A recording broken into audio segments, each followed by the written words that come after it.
తెలంగాణ రాష్ట్రంలో 9 నెలలు అయింది ప్రభుత్వం మార్పిడి జరిగి. ఏం జరుగుతుంది ఈ 9 నెలల కాలంలో? ఓవైపు ఎడ్యుకేషన్ సిస్టమ్ ఫెయిల్యూర్, మరోవైపు హోమ్ శాఖకు సంబంధించిన ఫెయిల్యూర్స్, మరోవైపు ఇక్కడ రైతులకు సంబంధించిన దాంట్లో ఫెయిల్యూర్. ఏ వ్యవస్థ చూసుకున్నా ఏముంది చందం అన్నట్టుగానే ఉంది ఈరోజు తెలంగాణ ప్రభుత్వం తీరు.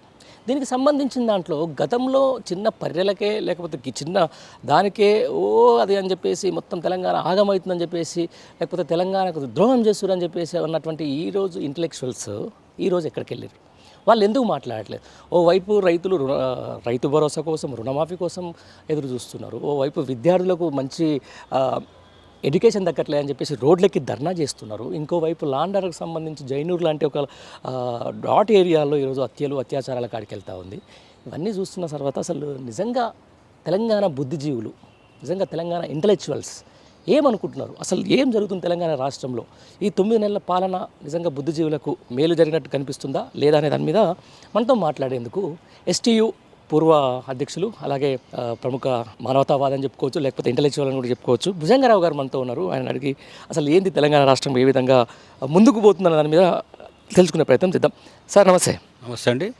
చూస్తూ ఉన్నారు మొత్తానికైతే తెలంగాణ రాష్ట్రానికి సంబంధించి ఈరోజు అంటే సమస్యలు అనేది సోషల్ మీడియాలో కనిపిస్తూ ఉన్నాయి. సమస్యలు అనేది ఈరోజు ప్రజానికం ఎదుర్కొంటూ ఉంది. బట్ అంత బాగానే చేస్తున్నామని చెప్పేసి, ప్రజాపాలన అని చెప్పేసి ప్రభుత్వం ఉంటుంది. ఏది నిజం, ఏది అబద్ధం? తాళం వేసి తిని గొల్లెం మరిచితిని అన్నట్టుంది ఈ ప్రభుత్వం వైఖరి విధానం అన్ని రంగాల్లో. నాకు 62 సంవత్సరాల వయస్సు. 37 సంవత్సరాలు ఒక టీచర్గా, ఉపాధ్యాయ సంఘ నాయకుడిగా, స్టేట్ టీచర్స్ యూనియన్లో రాష్ట్ర అధ్యక్షుడిగా, ప్రధాన కార్యదర్శిగా ఉమ్మడి స్టేట్లో, తెలంగాణ స్టేట్లో పనిచేసిన అనుభవం ఉంది. అనేక మంది ముఖ్యమంత్రులతోని అనుభవాలు పంచుకున్న సందర్భాలు ఉన్నాయి. సమస్యల పరిష్కారం కోసం ఉద్యమించిన సందర్భాలు ఉన్నాయి. అనేక రకాలుగా అనేక ప్రభుత్వాలను పరిశీలించిన, కానీ ఈ 9 నెలల కాలంలో ఈ ప్రభుత్వం చేస్తున్నటువంటి ఘోరమైన వైఫల్యాలు, నిర్లక్ష్యము, నిరాధరణ, పట్టనితనము, అహంకారపూరిత, విధ్వంసపూరిత వైఖరి ఏ ప్రభుత్వం దగ్గర నేను చూడలే. నేను చాలా విచారాన్ని వ్యక్తం చేస్తున్నా. ప్రజలంతా కూడా ఇవాళ మా ఉద్యోగ ఉపాధ్యాయులు, ఇంటలెక్చువల్స్ అనేవాళ్ళు కూడా మార్పును కోరుకుంటున్నామని చెప్పేసి మార్పు వైపు పరుగులు పెట్టిండ్రు. అందులో బహుశా కొంతమేరకు మాబోటి వాళ్ళు కూడా ఉన్నమాట వాస్తవం. దూరపు కొండలు నునుపు అయినట్టుగా ఎప్పుడు తెలిసింది? ఇప్పుడు ఇక్కడికి వచ్చిన తర్వాత, దగ్గరికి వచ్చినాక ఈ కొండ మీద కూడా ఏం లేవు, రాళ్ళు, రప్పలు, చెట్లు, చేమలు, కంప, ముళ్ళ పొదలు, అనేక రకాలైనటువంటి ఇబ్బందులు ఉన్నాయి అనేది చూసాం. ఇన్ని సంవత్సరాల కాంగ్రెస్ పాలన తెలియందా? తెలుసు. మరి చూడలేదా? చూసినాం. ఇంత అధ్వానమైనటువంటి పరిస్థితి కాంగ్రెస్ ప్రభుత్వాల్లో కూడా ఎప్పుడు లేదు. మరి ఈ కాంగ్రెస్ని ఎట్లా అర్థం చేసుకోవాలి? ఇది అస్తం కాంగ్రెస్ అనుకోవాలన్నా, సైకిల్ కాంగ్రెస్ అనుకోవాలన్నా? నాకైతే సైకిల్ కాంగ్రెస్ అనిపిస్తుంది. ఎక్కడో ఆంధ్రప్రదేశ్లో ఉన్నటువంటి ముఖ్యమంత్రి గారి డైరెక్షన్ మేరకే ఈ ముఖ్యమంత్రి పనిచేస్తున్నాడేమో అనిపిస్తుంది. ఖచ్చితంగా. దానికి దృష్టాంతాలు కొన్ని సందర్భాలు కూడా కనిపిస్తున్నాయి. ఇదే రేవంత్ రెడ్డి గారు టీఆర్ఎస్ ప్రభుత్వం ఉన్నప్పుడు కొన్ని సమస్యల పట్ల ధర్నా చేసినప్పుడు, నీ రిటైర్డ్ టీచర్ అయ్యుండి 2 నిమిషాల వీడియో ప్రభుత్వ విధానాన్ని, టీఆర్ఎస్ ప్రభుత్వ విధానాన్ని విమర్శిస్తూ మాట్లాడినాం.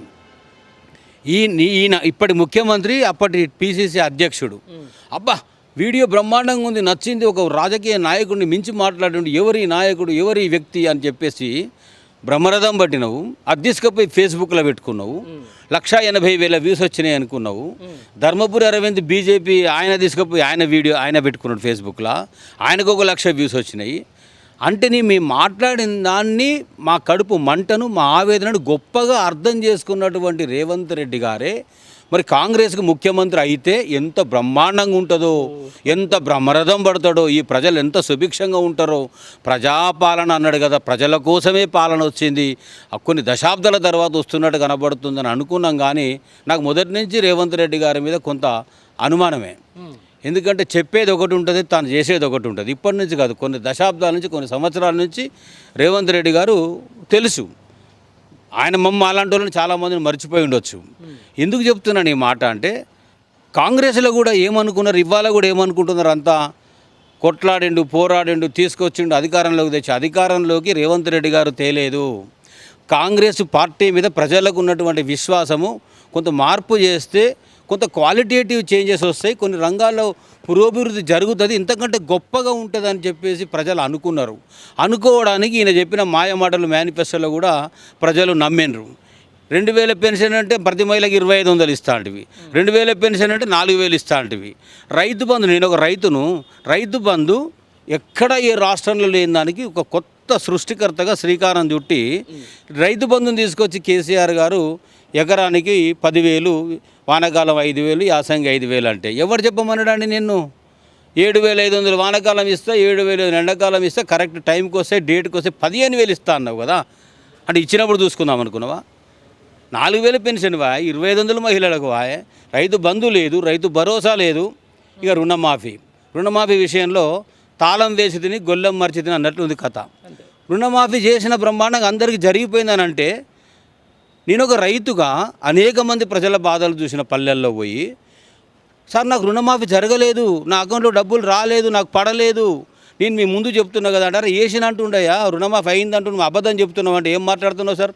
అసలు మనిషివేనా దున్నపోదు అని మమ్మల్ని అనే సందర్భం, వేసిన కాడిది కొడుకు ఇవ్వడం, మా ముందడికి వచ్చి చెప్పమని సార్ మేము ఇక్కడనే ఉన్నాం కదా అని అంటున్నారు. మీరేమో మీటింగులు పెట్టి జలసాలు పెట్టి రుణమాఫీ ఉత్సవాలు చేస్తారు కదా, ఆ ఉత్సవాలు చేసుకోవడానికి కనీసం మీ మనసొప్పిందా రేవంత్ రెడ్డి గారు? మీ మంత్రులు మీరెళ్ళి రుణమాఫీ బ్రహ్మాండంగా చేసినామని చెప్పుకున్నారు కదా, చెయ్యండి.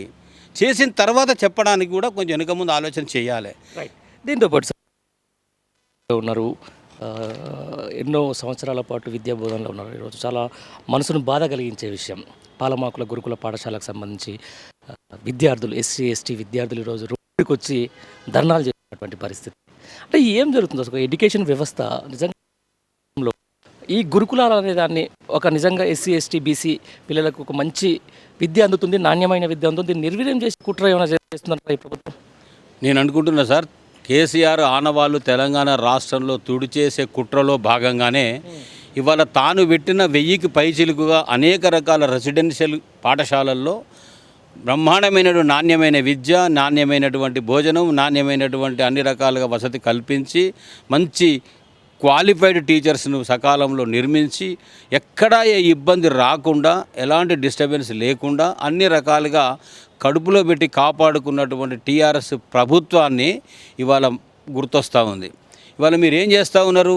పిల్లలకు సరియైన భోజనం లేదు, సకాలంలో బిల్లులు లేవు, అక్కడ వచ్చేటువంటి సామాగ్రి లేదు, అనేక రకాలైనటువంటి ఇబ్బందుల్లో ఇవాళ గురుకుల పాఠశాలల్లో ఉన్న పిల్లలు, అధ్యాపకులు, ఉపాధ్యాయులు చాలా ఇబ్బంది పడుతూ ఉన్నారు. పిల్లలు అనుకుంటా ఉన్నారు ఉపాధ్యాయులు మమ్మల్ని ఇబ్బంది పెడతా ఉన్నారని. ఉపాధ్యాయులకు రావాల్సిన సకాలంలో బిల్స్ వచ్చి డబ్బులు వచ్చి అన్నీ పెడితే ఆ పిల్లల భోజనం కొట్టేంత నీచత్వానికి ఉపాధ్యాయులు ఒడిగట్టారు. ఉపాధ్యాయుల మీద నెపం వెయ్యొద్దు. ఉపాధ్యాయులు ఖచ్చితంగా వచ్చిన డబ్బులు ఖర్చు పెట్టి పిల్లల కడుపు నింపాలని చూస్తారు. వాళ్ళు అంటూ ఉన్నారు సకాలం మాకు డబ్బులు వస్తలేవు సార్, బిల్స్ వస్తలేవు, మేము ఎక్కడికి వెళ్ళి తెచ్చి పెట్టాలి, అప్పు తీసుకొచ్చి పిల్లలకు పెట్టాలని అంటూ ఉన్నారు. ఇలా పిల్లలు భరించలేకుండా చదువుకోవాల్సిన బడిలో ఉండాల్సిన పిల్లలు రోడ్డు మీదకి వచ్చేసి కాలుతున్న కడుపును చూపించి రగులుతున్న మనసులు బయటపెట్టి ఇవాళ మేము ఇన్ని రకాల ఇబ్బందులు పడుతున్నాం, కష్టాలు పడుతున్నాం అని చెప్పేసి ఇవాళ పిల్లలు ధర్నా చేస్తే మనసున్న మహారాజు హరీష్ రావు గారిని నేను అభినందిస్తూ ఉన్నా. తాను ఇతర మా మంత్రులంతా కూడా, మాజీ మంత్రులంతా వెళ్ళి, ఎమ్మెల్యేలు వెళ్ళి పిల్లల్ని పరామర్శ చేసి వాళ్ళకి సపోర్ట్ ఇచ్చి వాళ్ళు ఎలాంటి పిల్లలు ఆత్మహత్య చేసుకుంటారండి. చదువుకోవాల్సిన పిల్లలు, భారత పౌరులు కావాల్సినటువంటి పిల్లలు ఉరికొయ్యకు వేలాడుతున్నటువంటి పరిస్థితి ఉంది. ఇవాళ నేను అంటా ఉన్నా, పిల్లల్ని అడ్డం పెట్టుకుని రాజకీయం చేయకండి దయచేసి. గురుకుల పాఠశాల ఏమంటా ఉన్నారు మీరు? ఇంటర్నేషనల్ స్కూల్స్ పెడతా మండలానికి ఒకటి అంటా ఉన్నావు. మీలాగా చాలామంది చెప్పారు, చాలామంది ప్రభుత్వాలు పోయినాయి. ఉన్న పాఠశాలను ఉద్ధరించండి, గురుకుల పాఠశాలను కాపాడండి, అందులో ఉన్న ఎక్సలెన్స్ని కాపాడండి. కేసీఆర్ ఆనవాళ్ళు అట్లా దుడిపేయలేరు మీరు. అంతకంటే గొప్పగా మీరు వాటిని బ్రహ్మాండంగా పెట్టి అడుగడుగున మీ పాలన గుర్తొచ్చే విధంగా చెయ్యండి. గట్ల మీరు ముందుకు వస్తారు. కేసీఆర్ వెనకపోతాడు తప్ప తుడి చేయాలనుకొని మీరు ఏదో తుడి చేయడానికి డస్టర్ పట్టుకుంటే బోర్డు మీద గీతలు దుడిపినాడు మీ వల్ల కాదు, మీ సాధ్యం కాదు అది. దీంతోపాటు సార్, మొత్తానికి గత ప్రభుత్వం మీద ఏదైతే ప్రభుత్వ ఉద్యోగులు చాలామంది వేరియస్ డిపార్ట్మెంట్ల నుంచి కూడా కొంత వ్యతిరేకత వచ్చింది, మాకు టైంకు జీతాలు రావట్లేదు అది ఇది అని చెప్పేసి. ఈ మధ్య మీరు కూడా చూస్తూ ఉన్నారు, ఎట్లా ఉంది కదా ప్రభుత్వ ఉద్యోగుల పరిస్థితి తెలంగాణ ప్రస్తుతం? ప్రజాపాలన, కాంగ్రెస్ పరిపాలనలో ఓకేనా, అంత సెట్ అయినట్టేనా? ఇప్పుడు కేసీఆర్ గారేమో స్ట్రైట్ ఫార్వర్డ్గా ఉంటాడు స్ట్రైట్ ఫార్వర్డ్గా, నేను మాట్లాడుతున్నా, నేను చేసేది చేస్తున్నా కదా, నేను మాట్లాడితేనే మీకు ఆనందమా, తృప్త్యా, నేను కనబడితేనే మీకు అవుతుందా, మీకు జరిగేటి జరుగుతున్నాయి కదా అనేమో కేసీఆర్ గారు నిర్మోహమాటంగా నిర్భయంగా స్ట్రైట్ ఫార్వర్డ్ చెప్పేటువంటి మనసున్న మహారాజుగా ఆనాటి ముఖ్యమంత్రి ఉండే. ఇప్పటి ముఖ్యమంత్రి లౌక్యం ఎక్కువ, అబద్ధాలు ఎక్కువ, మోసగారితనం ఎక్కువ. 2 సార్లు మీటింగ్ పెట్టి ఉపాధ్యాయ సంఘాలతో అందరితో మీటింగ్ పెట్టిండు. మా వాళ్ళందరూ కూడా పోయి పొలమంటూ పోయిన అందరు పోయి కూర్చున్నారు. బ్రహ్మాండమైన ఉపన్యాసం చేసిండు. ఒక్క ఆర్థిక ప్రకటన చెయ్యలేదు. ఎందుకు? 5 డిఏలు ఇలా పెండింగ్ ఉన్నాయి. 18.7% డిఏలు రావాలి అంటే ఒక్కొక్క టీచర్కు ఉద్యోగికి 15 నుంచి 20 వేల రూపాయల నష్టం జరుగుతూ ఉంది. మా వాళ్ళు ఎందుకు అంత బాధను మనసులో పెట్టుకొని ఎందుకు అంత భయపడతా ఉన్నారు? ఒక ఆర్థిక ప్రకటన ఇప్పించడం లోపల ఎందుకు వైఫల్యం చెందుతూ ఉన్నారు?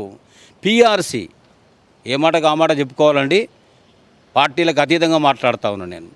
పిఆర్సి కొత్త రాష్ట్రం వచ్చింది, కొత్త సంసారము, కొత్త రాష్ట్రము, ఇంకా అర్థమే కాలేదు. ఆగమైనటువంటి సమైక్య రాష్ట్రంలో ఆగమైనటువంటి తెలంగాణ చేతికి అధికారం రాగానే ముఖ్యమంత్రి కేసీఆర్ గారు మాకు ఎంత పిఆర్సి ఇచ్చింది తెలుసా అండి? జీవితంలో ఎవరు మర్చిపోరు. 43% ఫిట్మెంట్ ఇచ్చిన మహారాజు, మనసున్న మహారాజు. రెండవ పిఆర్సీలో 30% ఇచ్చిండు. అంటే 2 పిఆర్సీలలో 73% ఫిట్మెంట్ ఇచ్చిండు. ఇప్పుడు మీరు ఎన్నికలకు ముందు కేసీఆర్ గారు 5% ఐఆర్ డిక్లేర్ చేసి పోయిండు. నేను వచ్చిన తర్వాత మళ్ళీ పవర్లోకి వస్తే కడుపు నిండా పిఆర్సీ ఇస్తా, నన్ను నమ్మండి అని పోయిండు. మార్పు మార్పు మార్పు అని ఈ మార్పుకు మేము పరిగెత్తితే ఆ 5% ఆన్నే ఉన్నది. 5 డిఏలు అటుకెక్కినాయి, 6 గ్యారంటీలు అడ్రస్ లేకుండా పోయినాయి. ఇవాళ ఏంది అని అంటే మాలాంటి వాళ్ళకు ఫోన్ చేస్తూ ఉన్నారు, బాధపడుతూ ఉన్నారు. ఏందన్నా ఈ ప్రభుత్వము? 5% ఐఆర్ గానే ఉన్నది, 5 గొంతు చచ్చిపోయి, వాయిస్ చచ్చిపోయి, ఉపాధ్యాయ ఉద్యోగ సంఘాల నాయకులు ఎవరు మాట్లాడే ధైర్యం ఎందుకు చేయడం లేదన్నా? మీరు ప్రగతి భవన్లో మీటింగ్ పెట్టినాడు. ఆనాడు కేసీఆర్ గారిని అంశాలు అడిగారు, నిలదీశారు, చర్చించారు, కొట్లాడినారు. అనేక రకాలుగా మీరు ఒక యుద్ధమే చేశారు ప్రభుత్వంతో గతంలో. మరి ఇప్పుడు కనీసం యుద్ధం కాదు కదా, మాట్లాడే సాహసం కూడా ఎందుకు చేయడం లేదు? అంతగానం ఈ ఉపాధ్యాయ ఉద్యోగులను ఏం భయపెడతా ఉంది ప్రభుత్వం అని చెప్పేసి నాతో సామాన్య టీచర్స్ ఉద్యోగులు వాపోతూ ఉన్నారు.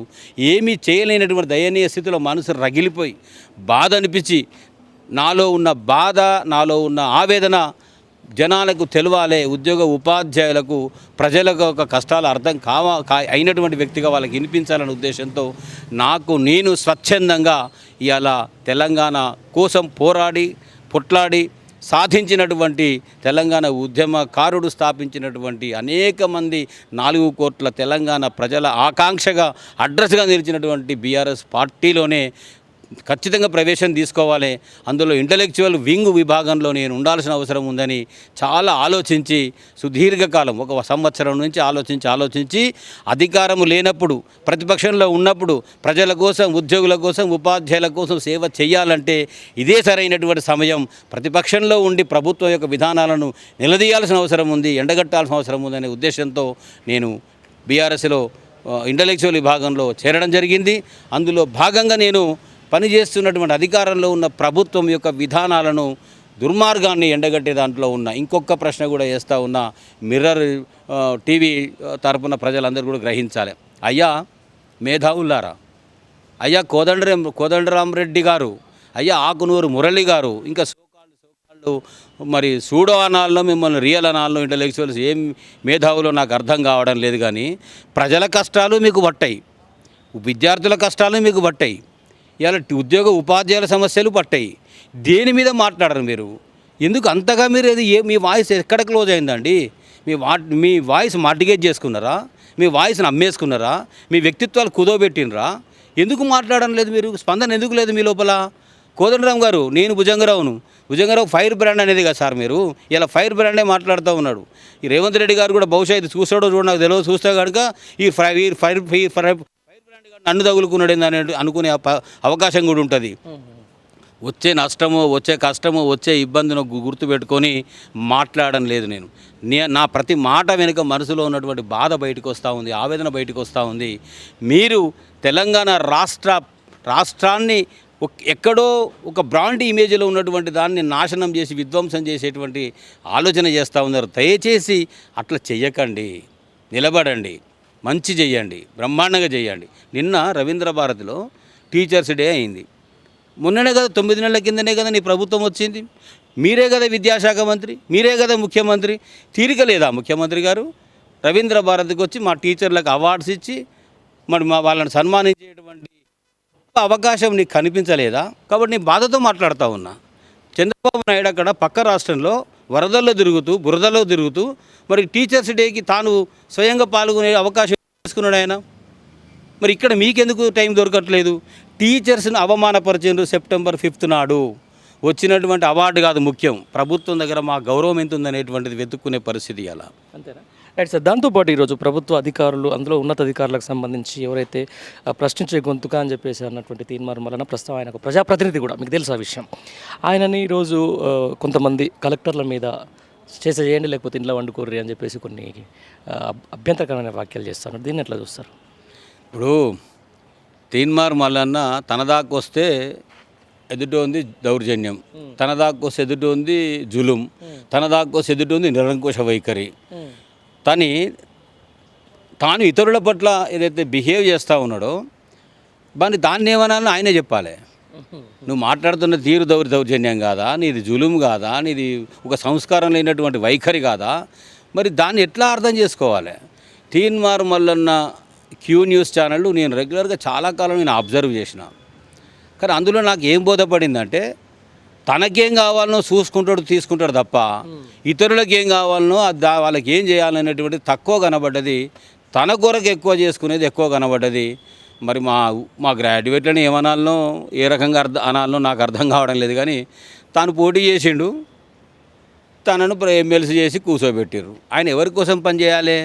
నువ్వు మాట్లాడింది బురద రాజకీయాలు, వరద రాజకీయాలు ఇవన్నీ కాదు. అది ప్రతిపక్షం మీద, కేసీఆర్ మీద, హరీష్ రావు మీద, కేటీఆర్ మీద ఏం మాట్లాడిందంటే ఆయన బాతాల పోషెట్టి అని మాట్లాడాను. మరి నిన్నేమనాలి? ఏం పేరు పెట్టాలి నీకు? నువ్వు ఇట్లా ఉరుతున్నందుకు నీకేం పేరు పెట్టాలి? పులకేసి అన్నావు కేటీఆర్ని. అంటే గంతగా నువ్వు రెచ్చిపోయి మాట్లాడినా కూడా మరి గిట్లా బిహేవ్ చేయాలనుకుంటే కాంగ్రెస్ ప్రభుత్వం కదిలితే కేసు, మెదిలితే కేసు, మాట్లాడితే కేసు. మరి అట్లా అనుకుంటే ఇవాళ ఈ వాయిస్లన్నీ ఆ రోజు వినబడేటియా, కనబడేటియా? ఇప్పటికైనా తీన్మార్ మల్లన్న గారు, మీరు గ్రాడ్యుయేట్ ఎమ్మెల్సీగా ఇంటలెక్చువల్, మీరు అవునో కాదో నాకైతే డౌటే. కానీ ఒకవేళ నిజంగా మీరు ఇంటలెక్చువల్ కాకపోతే కూడా నేర్చుకోండి, తెలుసుకోండి.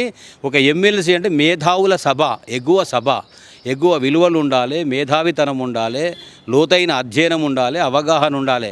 క్యూ న్యూస్ ఛానల్లో కూర్చొని నువ్వేదో మాట్లాడినట్టు అక్కడ మాట్లాడతా అంటే కరెక్ట్ కాదు. నిన్ను న్యూస్ ఛానల్లో ఒక యాంకర్గానే చూస్తారు తప్ప నిన్ను ఎమ్మెల్సీగా మేధావిగా ఎవరు అనుకోరు. కాబట్టి ఇప్పటి కూడా క్వాలిటేటివ్ ఆలోచన అలవరుచుకొని నేను ఒక మేధావి సభలో నన్ను కూర్చోబెట్టిర్రు, ఏదో ఒక నాటికి 6 ఏళ్ల కాలం అయిపోయే వరకు కూడా నన్ను మేధావి అనుకోకపోతే సిగ్గుచేటు అనే విషయం తెలుసుకొని మరి ఇప్పటి నుంచి తెలుసుకోండి, ఒక మేధావిగా ఉండే ప్రయత్నం చేయండి. దానికి ఇది ఏదైతే భుజంగరావు గారు చెప్తున్నటువంటి మాట, ఏదో అప్పటి గత ప్రభుత్వం మీద ఒక 10 ఏళ్ల పాటు ఉన్నాము, అక్కడ జరిగినటువంటి అన్యాయాన్ని బయటికి తీసుకొని వచ్చినాం. కానీ 9 నెలలకే ఈరోజు తెలంగాణ సమాజాన్ని, తెలంగాణ ఆత్మగౌరవాన్ని, తెలంగాణ అస్తిత్వాన్ని, తెలంగాణ ప్రజల్ని కూడా ఇంత అవమానం చేస్తుంటే మేము ఊరుకోలేకపోతున్నామని చెప్పేసి కూడా భుజంగరావు గారు చెప్తున్నారనమాట. ఏదేమైనా కూడా ప్రభుత్వానికి మాత్రం ఖచ్చితంగా ప్రశ్నిస్తాం, రానున్న రోజుల్లో ఎండగడతామని చెప్పేసి కూడా అంటున్నారు అనమాట. కెమెరా పర్సన్ శ్రవంత్తో కలిసి పండరి, హైదరాబాద్ నుంచి.